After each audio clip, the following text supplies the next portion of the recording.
Coming back to talking about this prime minister again, because of our interaction with him have been quite intense on sports. And he has often talked about the role that sports can play in the nation's character building. Was there any talk around that? Yeah, there absolutely was.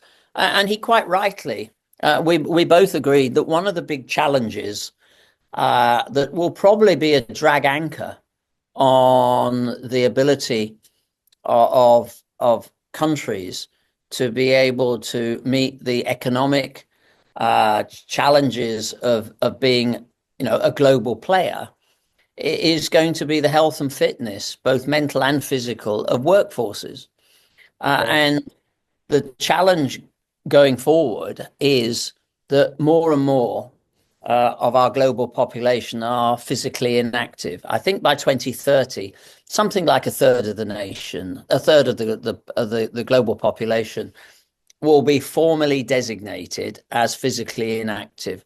And to put that into just a simple perspective, it means that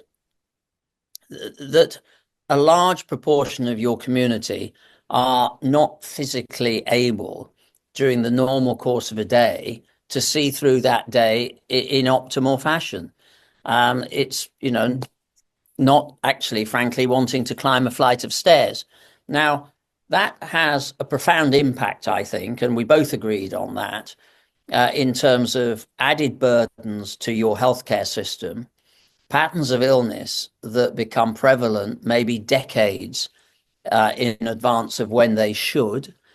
Young people in their 20s with diabetes and some preventable illnesses that normally wouldn't surface unless in populations that were sort of getting towards their 60s. All this is a challenge, and I can't speak for India, nor would I want to, but in the UK, the sobering statistic here is that between the age of 8 or 9 and about 12 or 13, the average British child becomes 50% less active. And if you extrapolate that through to a situation where you've got that kind of pattern being set for the remainder of their lives, then you really do have the added burden that an aging population becoming less and less fit and demanding and needing more healthcare for illnesses that actually are preventable. Not every illness is a causality of physical inactivity, but my goodness, there is more than a link there. Correct. And we Yeah. know whether it's heart and lung, whether it's stroke, whether it's certain types of cancers, whether it is it is certainly mental and cognitive skills. All these are complemented by having a nation that is fitter and healthier. In the UK, if you can just move, if you can shift the dial 0.5% on the nation's fitness, you can take it up literally at one fell swoop about 1 billion out of the national healthcare burden, and that's not a straight linear equate. That's not a straight linear graph. That actually really becomes quite dramatic if you can even get a 1.5% increase. And imagine if the same thing were to extend to the entire world. Look at the numbers and what is the kind of savings that can accrue for all the countries to put into other things which are more important and more pressing.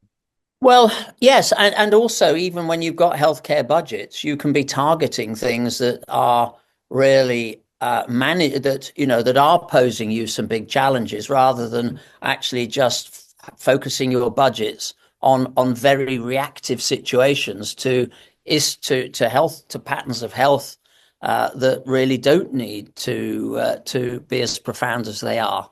And this is look, it was pleasing to hear a politician, a leader, talk in such long term ways. I mean, most you know, we're all guilty of this as politicians. You tend to think about the next election, but I've been a politician. I know we all tend to think in terms of electoral cycles.